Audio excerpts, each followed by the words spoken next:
this stat from McKinsey. Almost 70% of digital transformation programs fail to deliver the expected outcomes. Okay, so why? Now, granted, this was looking at the broader digital transformation, but I think anybody on here that has worked with implementing a digital commerce channel knows that it is extremely transformative for any business. So I think that's a relevant statistic, and it's mirrored by some of the experiences we've seen our customers go through. So why is it that these big programs get hung up?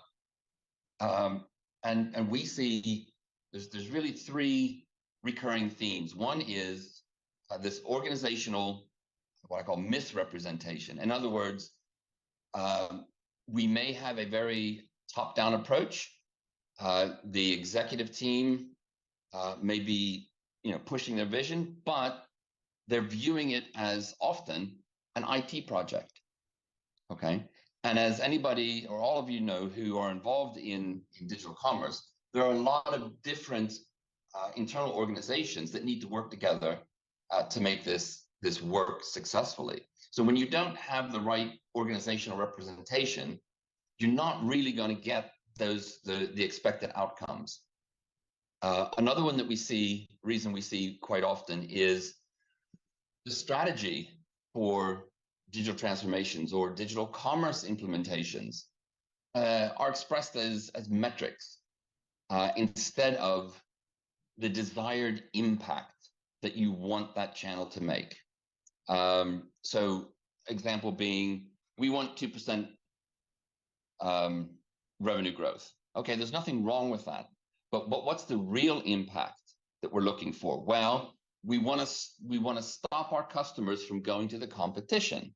Okay, and we want them to stay with us and buy. So that's far more nuanced. We're talking more about the impact to our overall business. Yes, revenue growth is one way to measure that. But when you start talking about and setting goals, strategic goals in terms of the desired impact, then you're enabling the organization to work together to figure out how we make that happen.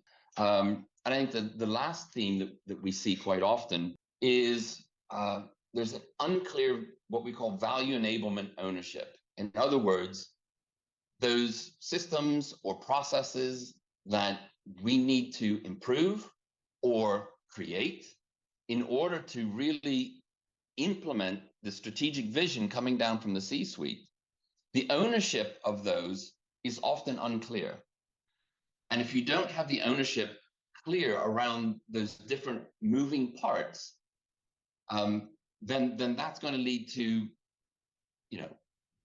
people dropping the ball or things not really getting delivered in the way that you need them to in order to really make the impact